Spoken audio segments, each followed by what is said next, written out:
दोस्तों recently India के respect में जियोपॉलिटिकली मेजर डेवलपमेंट्स हुई हैं। एक तरफ तो इंडिया चाइना के साथ अपने संबंधों को नॉर्मलाइज कर रहा है, जो गलवान वैली इंसिडेंट के बाद ठंडे बस्ते में चले गए थे। आप सबको पता होगा, चाइनीज फॉरेन मिनिस्टर वांग यी भारत की 2 डे स्टेट विजिट पे आए, जिसको entire western world closely monitor कर रहा है। और इंडिया के लिहाज से भी ये एक पॉजिटिव इंगेजमेंट रही। चाइना के साथ वेरियस इश्यूज को लेकर डिस्कशन किया गया, चाहे ट्रेड हो, इकोनॉमिक रिलेशंस हो, डिप्लोमेटिक रिलेशंस हो, बॉर्डर डिस्प्यूट्स हो या ट्रम्प के टैरिफ्स हों। ब्रॉडर एस्पेक्ट में डिस्कशन देखने को मिला। वेरियस म्यूचुअल बेनिफिशियल एग्रीमेंट्स भी किए गए हैं, चाहे दोनों देशों के बीच डायरेक्ट फ्लाइट को लेकर एग्रीमेंट हो, फर्टिलाइजर्स की सप्लाई को लेकर एग्रीमेंट हो, या क्रिटिकल मिनरल्स की सप्लाई को लेकर हो, क्योंकि किसी भी देश के एडवांसमेंट के लिए क्रिटिकल मिनरल्स क्रिटिकल रोल अदा करते हैं। और क्रिटिकल मिनरल्स के सेक्टर में चाइना एक मेजर स्टेक होल्डर है। Basically China controls 80 to 90% of the global rare earth element processing. ऐसे में चाइना ने यूएस पे भी प्रतिबंध लगा रखे हैं। खैर, वांग यी जब भारत आए तो इनकी सबसे पहली मुलाकात हमारे एनएसए अजित डोभाल साहब से हुई, क्योंकि basically Chinese FM 24th round of special representative stock on India China border question पे डिस्कशन करने आए थे। और उसी के साइडलाइन में आपने ministry of external affair doctor S Jaishankar से भी मीटिंग की, और पीएम मोदी ने भी सभी प्रोटोकॉल्स तोड़ के वांग यी से मुलाकात की है। और इस मुलाकात की एक प्रेस ब्रीफिंग भी जारी की गई है मिनिस्ट्री ऑफ एक्सटर्नल अफेयर्स की तरफ से। Chinese FM Wang Yi calls on PM Narendra Modi today. Prime minister Shri Narendra Modi received mister Wang Yi, जो कि मेंबर हैं of the politburo of communist party and foreign minister हैं चाइना के। वांग यी ने भी प्रेसिडेंट सी जिनपिंग के invitation and message को handed over किया to the prime minister of India, और ये इनविटेशन दिया कि आप एससीओ समिट में आ रहे हैं, जो कि चाइना के तियानजिन रीजन में इस साल होने जा रहा है। And he also shared his positive assessment of bilateral meeting with Ministry of External Affairs Dr. S. Jaishankar and 24th meeting of the special representatives विच ही को chaired with NSA Ajit Doval. आपको बता दूं, ये जो स्पेशल रिप्रेजेंटेटिव्स की जो मीटिंग थी border question पे, इसमें चाइना की तरफ से एसआर वांग यी थे और हमारी इंडिया की तरफ से एनएसए अजीत डोवाल जी थे, जो कि हर बार ऐसा ही देखने को मिल रहा है। और इसकी 23rd मीटिंग 2024 में हुई थी, जो कि काफी लंबे समय के बाद हुई थी, गलवान वैली इंसिडेंट के बाद में। प्राइम मिनिस्टर मोदी ने इम्फेसाइज किया है that the importance of maintaining peace and tranquility on the border, reiterate किया है इंडिया के कमिटमेंट को to a fair, reasonable and mutual acceptable resolution on the boundary question. अगर दोनों देशों के बीच में border issue mutual beneficial agreements के हिसाब से हो जाता है, तो आप देखोगे आने वाले समय में इंडिया और चाइना के जो रिलेशंस हैं वो ऑल टाइम हाई होने वाले हैं, क्योंकि एक यही इशू है हमारे सामने, बॉर्डर इशू, जिसको लेकर इंडिया और चाइना के संबंध लगातार खराब होते गए। और भविष्य में भी ये संभावना बनी रहती है कि पता नहीं चाइना कब बॉर्डर के ऊपर एडवांसमेंट शुरू कर दे, डिप्लॉयमेंट शुरू कर दे, या कोई कंस्ट्रक्शन वहां पे शुरू कर दे, जो इंडिया को कहीं ना कहीं हर्ट करने वाला होगा। तो ऐसे में पीएम मोदी ने कहा है कि दोनों देशों की सीमाओं के ऊपर पीस एंड ट्रैंक्विलिटी मेंटेन करना हमारी जिम्मेवारी है। प्राइम मिनिस्टर मोदी ने वेलकम किया है the study and positive progress in bilateral ties since his meeting with president Xi in Kazan last year. आपको पता होगा, कजान में ब्रिक्स समिट को अटेंड करने जब प्राइम मिनिस्टर मोदी रसिया गए थे, तो उसी समय रशियन प्रेसिडेंट व्लादिमीर पुतिन के कर कमलों के द्वारा पीएम मोदी और सी जिनपिंग की मुलाकात की गई थी, करवाई गई थी। और उसके बाद ये पहली बार होगा जब पीएम मोदी एससीओ समिट को अटेंड करने चाइना जाएंगे। इवन कहा यह जा रहा है कि 7 सालों के बाद पीएम चाइना जा रहे हैं। PM thanked president Xi for invitation to the SCO summit and conveyed his acceptance. तो ये साफ हो चुका है कि पीएम मोदी चाइना इस साल जा रहे हैं अगस्त 31 को, और ये समिट होने वाला है एससीओ के हेड्स ऑफ द स्टेट का। नाउ इसके अलावा इंडिया और चाइना के बीच में जो एग्रीमेंट्स हुए हैं उस पर वैसे तो हमने ब्रीफ में डिस्कस किया था।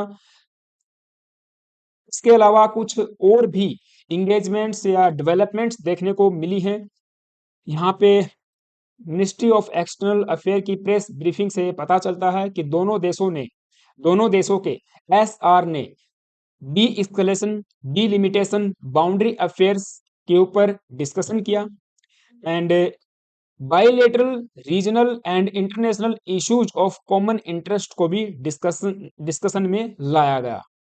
Indian side strongly raised the issue of terrorism in all it's forms and manifestation including cross border terrorism, जो कि पाकिस्तान स्पॉन्सर करता है इंडिया में। पाकिस्तान की आर्मी, पाकिस्तान की आईएसआई, पाकिस्तान की सिविलियन एस्टेब्लिशमेंट, हर तरफ से देखने को मिलता है कि इंडिया में क्रॉस बॉर्डर टेररिज्म पाकिस्तान के द्वारा करवाया जाता है। और इंडिया ने स्ट्रांगली अपना मैसेज कन्वे किया है कि देखिए, जो एससीओ जिसकी समिट चाइना में हो रही है और जिसके लिए आप प्राइम मिनिस्टर मोदी को इनवाइट कर रहे हो, इसका ओरिजिनल ऑब्जेक्टिव में से एक ये भी था दैट एससीओज aim was to counter the evil of terrorism. और मिनिस्टर वांग यी ने भी ये कहा है कि काउंटर टेररिज्म में चाइना साथ खड़ा हुआ है एंड हाईएस्ट प्रायोरिटी इस चीज को देने वाले हैं या देना चाहिए। हालांकि यहाँ पे मैं ये ऐड करना चाहूंगा कि चाइना की हिपोक्रेसी यहाँ पे थोड़ी सी मुझे नजर आ रही है, क्योंकि चाइना जिस तरह से पाकिस्तान को आर्म्स दे रहा है, जिस तरह से आर्मिंग कंटिन्यू कर रहा है, 82, 81, 83% पाकिस्तानी आर्मामेंट, वेपनरी, असला बारूद सब चाइनीज मेड है। तो उस चीज को ये साइड में रख के काउंटर टेररिज्म की बात यहाँ पे कर रहे हैं। Now they also discussed the issue of Brahmaputra river. आपको पता होगा चाइना में ब्रह्मपुत्रा को सांगपो के नाम से जाना जाता है और उसके ऊपर ये एक मेजर डैम कंस्ट्रक्ट कर रहे हैं। मेजर नहीं, उसको मेगा डैम कहा जाना चाहिए, जो इंडिया के लिए एक कंसर्न का विषय बना हुआ है। तो इस इशू को लेकर हमने बातचीत की कि आप जो एक मेगा डैम बना रहे हो, इंडिया में फ्लड ला सकता है, इंडिया में यू नो सूखे की कंडीशंस को क्रिएट कर सकता है, बहुत सारे सर्कमस्टांसेस हो सकते हैं, इंडिया को थ्रेटन किया जा सकता है। तो उसको लेकर भी यहाँ पे बात हुई है और वांग यी ने कहा है कि हम स्ट्रांगली इसको अंडरलाइन करते हैं और ट्रांसपेरेंसी को एटमोस्ट रखा जाएगा। इस तरह की बातें सामने आई हैं। इसके अलावा ताइवान वाला इशू आपने भी शायद सोशल मीडिया पे देखा होगा, काफी बढ़ चढ़ के इसको रेज किया जा रहा है। कोई फेक न्यूज भी इसको लेकर सामने आई थी। आपको बता दूं, इंडिया ने कहा है कि वन चाइना जो पॉलिसी है उसको लेकर हम चल रहे हैं, जो कि हमारा एक लॉन्ग स्टैंडिंग पॉइंट है। इसके अलावा ताइवान के साथ हमारे जो संबंध है, जो रिलेशंस हैं, वे इकोनॉमिक हैं, टेक्नोलॉजिकल हैं, कल्चरल टाइज हैं और इनको इंडिया कंटिन्यू करता रहेगा। यानी कि चाइना इन संबंधों को ताइवान के साथ कोऑपरेट कर रहा है, तो ऐसे में इंडिया भी करता रहेगा।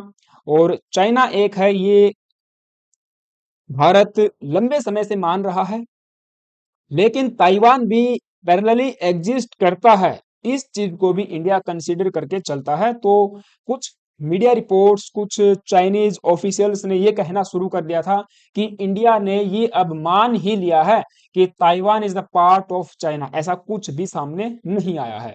नाउ अब देखिए, वांग ई की मुलाकात हुई डॉक्टर एस जयशंकर से, काफी इंगेजमेंट्स, पॉजिटिव इंगेजमेंट्स देखने को मिली।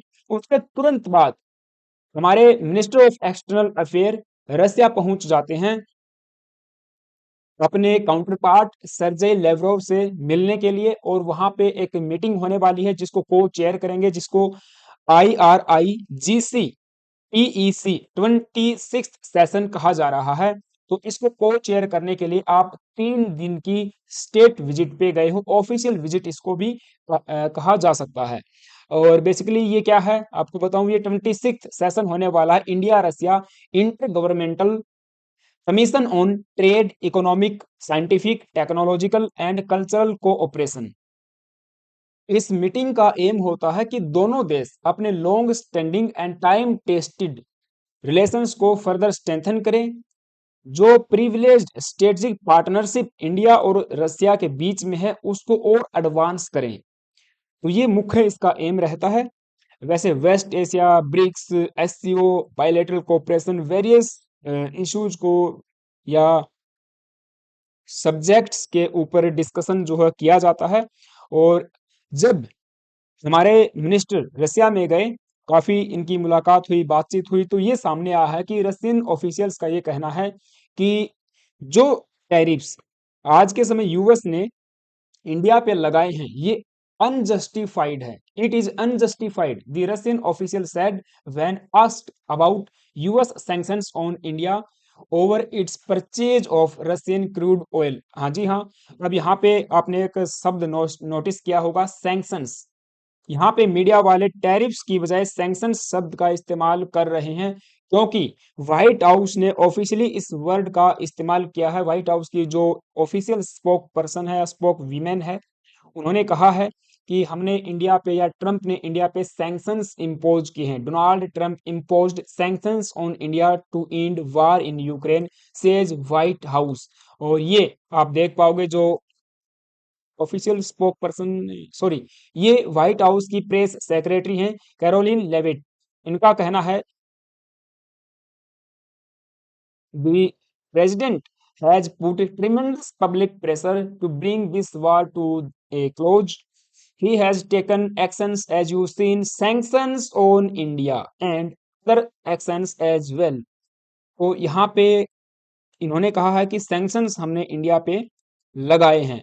अब देखिए, सैंक्शंस एंड टैरिफ्स में आप सबको पता होगा डिफरेंस होता है, अंतर होता है। टैरिफ्स बेसिकली टैक्स होते हैं जो कोई भी एक देश दूसरे देश पर लगा सकता है। जैसे इस केस में हमारे ऊपर 50% टैरिफ्स लगे हैं। मान के चलिए कोई एक प्रोडक्ट हम यूएस में 100 रुपए का भेजते थे, अब वो जाके 150 रुपए का वहां पे मिलेगा। इसका सिंपल मीनिंग है कि ये टैक्स होता है जो कि यूएस गवर्नमेंट या लगाने वाली गवर्नमेंट उन प्रोडक्ट्स पे लेती है जो बाहर देशों से आ रहे होते हैं। लेकिन सैंक्शंस बेसिकली इनेमी कंट्रीज पे लगाए जाते हैं, किसी को पुनिश करने के लिए लगाए जाते हैं। ये प्यूनिटिव मेजर्स के रूप में इनको देखा जाता है। किसी एक ऑर्गेनाइजेशन पे लगाए जा सकते हैं, ग्रुप ऑफ कंट्रीज के द्वारा किसी एक कंट्री पे लगाए जा सकते हैं। जैसे कि European union plus western countries ने रसिया पे सैंक्शंस लगा रखे हैं, ईरान इराक पे सैंक्शंस लगा रखे हैं कि आप उन देशों के साथ व्यापार नहीं करोगे। तो वो सैंक्शंस होते हैं इंटायर इकोनॉमी को डैमेज करने के लिए, एक लेसन सिखाने के लिए, उस टाइप से इनको देखा जाता है। साउथ कोरिया पे आर्म्स एम्बार्गो लगा हुआ है कि कोई भी कंट्री साउथ कोरिया को, I mean sorry sorry, north Korea को वेपन सप्लाई नहीं करेगा। तो वो एक सैंक्शन है। तो इनका कहना है कि हमने इंडिया पे सैंक्शंस लगा दिए हैं। तो इन ये जब न्यूज मार्केट में निकलने लगी कि हाँ यूएस सैंक्शंस लगा रहा है, अब फर्दर ये भी देखना होगा कि ट्रंप अपने फर्दर स्पीचेस में सैंक्शंस का नाम लेते हैं या टैरिफ्स का नाम लेते हैं। तो रसिया ने कहा कि ठीक है, यदि यूएस का मार्केट का एक्सेस आपको नहीं मिल रहा है तो आप अपने माल को, अपने प्रोडक्ट्स को रसिया में भेजना शुरू कर दीजिए। मतलब और ज्यादा हम कर रहे हैं ट्रेड, लेकिन और ज्यादा जो हमारा एक्सपोर्ट टू यूएस था उसको डाइवर्ट करके टू यू रसिया करना होगा। और इन्होंने ये भी कहा है कि 5% डिस्काउंट भी यहाँ पे ऑयल सप्लाईज पे दिया जा रहा है अमाइड दी ट्रम्प टैरिफ्स। तो 5% डिस्काउंट की भी न्यूज सामने आई है। There will be a 5% discount subject to negotiations on Russian crude oil purchases to India. So आप देखोगे जियोपॉलिटिक्स में चीजें कितनी जल्दी चेंज हो रही हैं, रैपिडली डेवलपमेंट्स हो रही हैं। ट्रम्प के टैरिफ्स ने इंडिया, रसिया और चाइना को कितना क्लोज लाके खड़ा कर दिया है। जो ट्राइका की बात होती है, आईआरसी, उसकी कहीं ना कहीं पॉसिबिलिटीज भविष्य में मेरे को नजर आ रही हैं। कहीं ना कहीं पॉजिटिव डेवलपमेंट उसको लेकर भी सामने जरूर आएगी। तो ये फिलहाल के लिए न्यूज़ थी। आई होप कि आपको सारी बातें समझ में आई होंगी। आपका क्या ओपिनियन है मुझे कमेंट बॉक्स में जरूर बताना गाइज। चैनल पे नए आए हो तो एक सब्सक्राइब करना।